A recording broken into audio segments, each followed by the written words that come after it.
Hello, and welcome to Let's Master English Together. I'm Brandy. And I'm Jason. We are so happy you are here with us today. This podcast is made especially for people who are learning English. Every episode, Jason and I have a simple, natural conversation about a topic from everyday life, and we speak slowly and clearly so you can follow along easily. That's right. Our goal is to help you listen to real English, learn new words and expressions, and feel more confident every single day. And today we have a really important topic. Jason, do you want to tell our listeners what we are talking about today? Of course. Today we are talking about how to talk about your feelings in English, your emotions, how you feel inside. Yes, and this is so important because in everyday life, people ask you, how are you feeling? Or maybe you want to tell someone, I'm really stressed today. Knowing how to do this in English makes such a big difference. Absolutely. It helps you connect with people, express yourself clearly, and feel understood. So let's get into it. But first, a big thank you to everyone who is listening right now. We truly appreciate your support. If you are enjoying this podcast and you want to keep improving your English, please click the like button and share this episode with your friends and family. Let's grow and learn together. And don't forget to subscribe to our channel, Let's Master English Together. When you subscribe, you will be the first to know when we post a new episode. It also helps us reach more people around the world who want to learn English. So please subscribe and help us grow our community. It means a lot to us. Okay, now let's talk about feelings. Jason, why do you think it is so important to know how to talk about your feelings in English? That's a great question. I think the number one reason is connection. When you can express how you feel, people understand you better. They know when you need help, they know when you are happy, or when something is wrong. Exactly, and it works both ways. You also need to understand how other people are feeling. So today, we are going to cover a lot of different feelings. We'll explain what each one means and give real examples of when you might feel that way. Perfect. So let's start with some of the most common feelings. The first one is happy. Being happy means you feel good. You feel joy. For example, I feel happy when I spend time with my family. I love that one. And a feeling similar to happy is excited. When you are excited, you feel a lot of energy and you look forward to something. For example, I feel so excited because I start a new job tomorrow. Oh yes, I get excited before a vacation. That feeling where you just can't wait, that's excitement.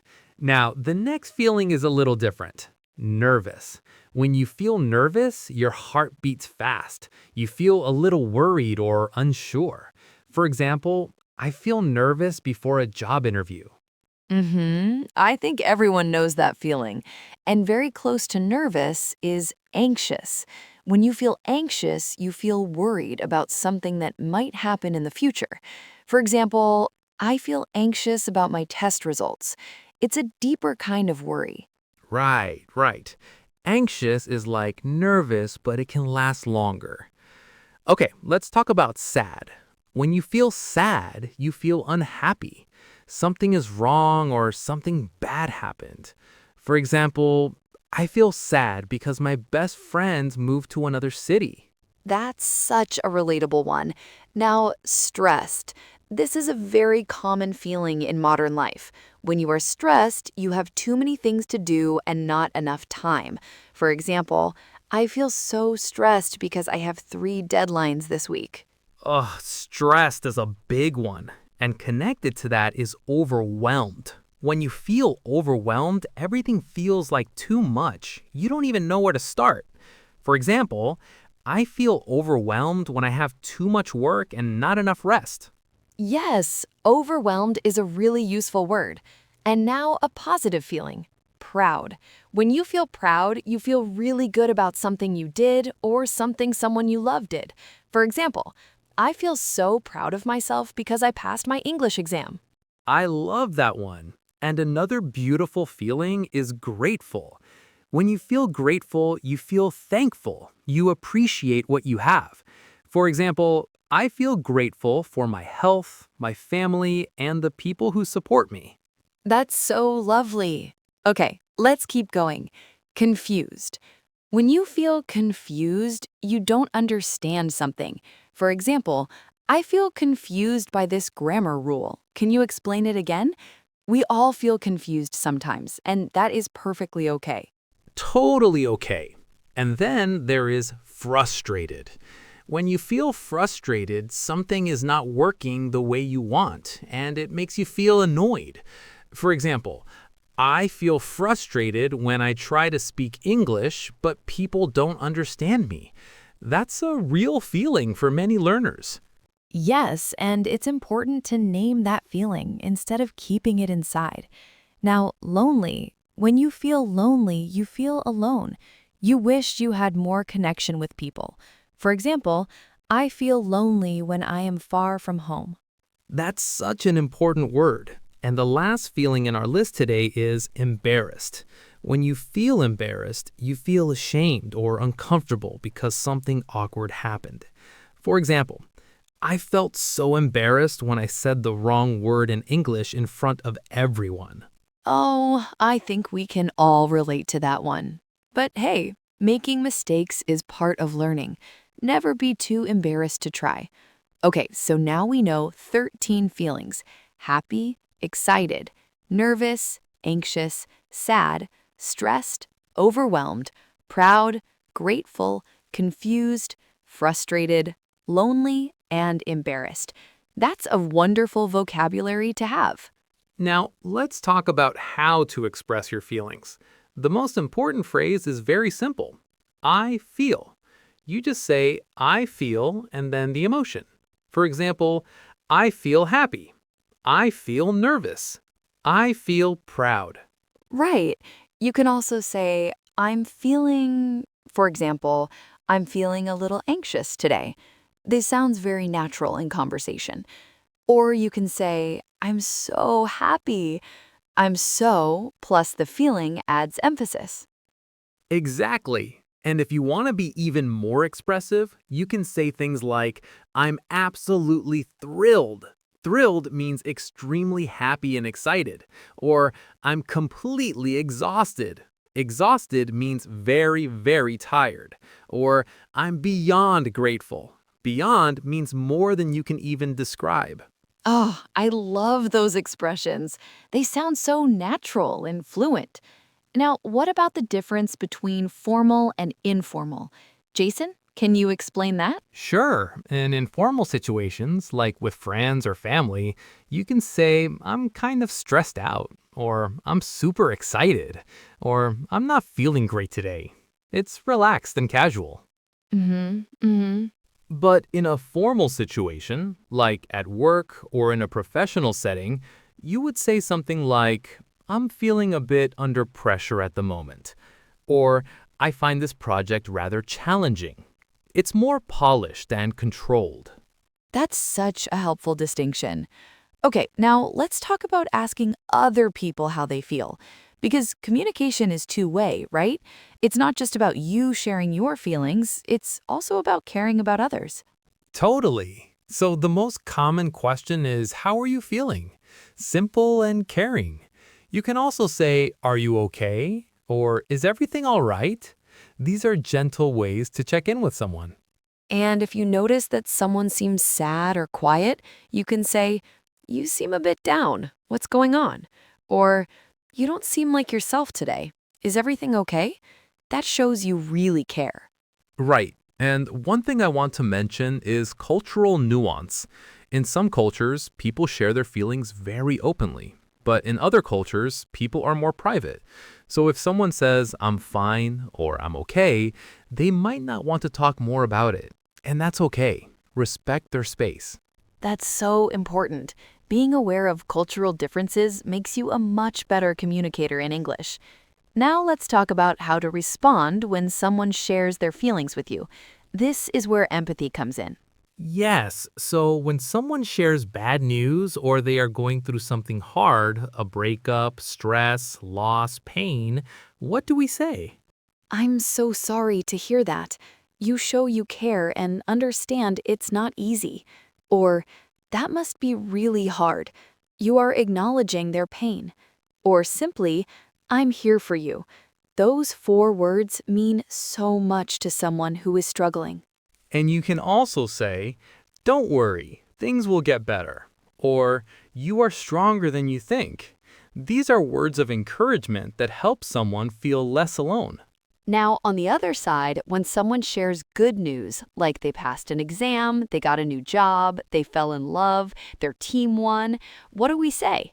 Oh, this is the fun part. You say, that's amazing, or I'm so proud of you, or you deserve it, or one of my personal favorites, I knew you could do it.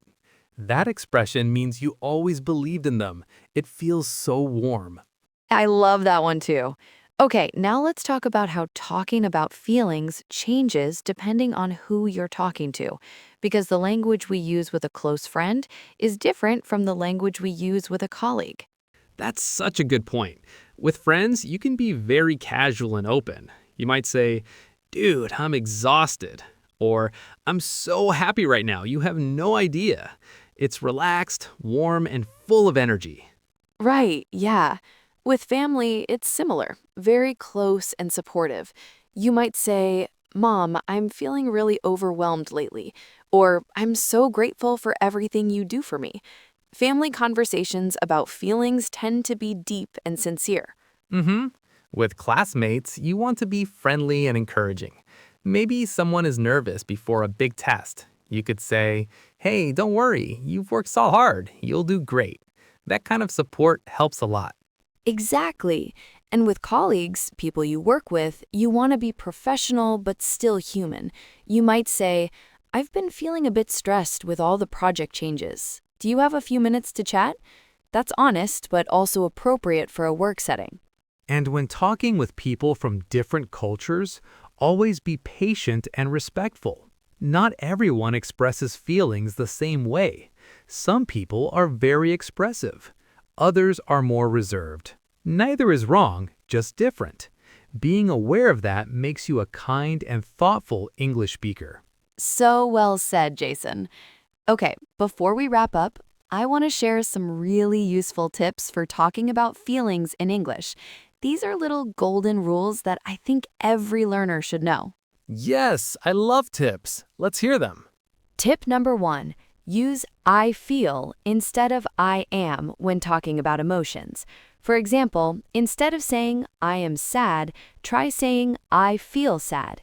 It sounds more natural and more personal in English. That's a great tip.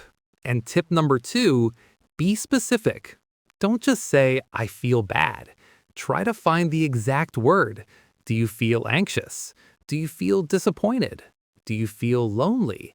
The more specific you are, the better people understand you, and the better you understand yourself. Oh, I really like that.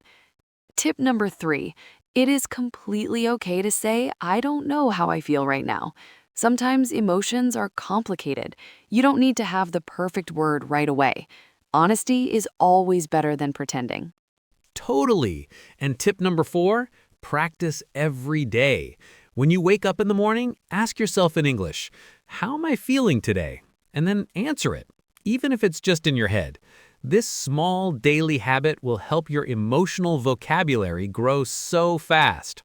I absolutely love that advice. Okay, let's do a quick summary of everything we talked about today. Ready, Jason? Ready.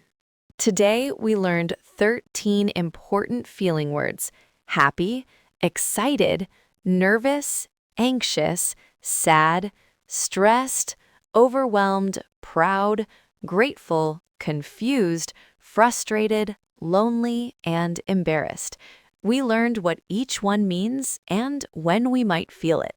We learned how to express our feelings using phrases like I feel, I'm feeling, I'm so, and stronger expressions like I'm absolutely thrilled, I'm completely exhausted, and I'm beyond grateful. We learned how to ask about others' feelings, like, how are you feeling? Are you okay? You seem a bit down. What's going on? and how to be culturally sensitive when we do. We learned how to respond to both bad news and good news, with empathy and kindness for difficult moments, and with joy and encouragement for happy ones. And we talked about how to adjust your language depending on who you're talking to: friends, family, classmates, colleagues, and people from different cultures. Plus 4 golden tips. Say I feel instead of I am. Be specific about your emotions. It's okay not to know exactly how you feel, and practice every single day. That is such a complete episode. Now we have a little exercise for you. We want you to go to the comments section and write, in English, how you are feeling today. Use one of the expressions we learned. You can write, I feel happy to be learning English, or I feel a little nervous but excited. Any feeling, just write it. We love reading your comments. It shows us you are practicing, and it inspires everyone in the community to keep going. So please, write your feeling down there. We will be reading every single one. And if you enjoyed today's episode, please give us a like. It really helps more people find our podcast. Share it with your friends, your classmates, your family, anyone who is learning English or wants to start. And most importantly, subscribe to Let's Master English Together so you never miss an episode.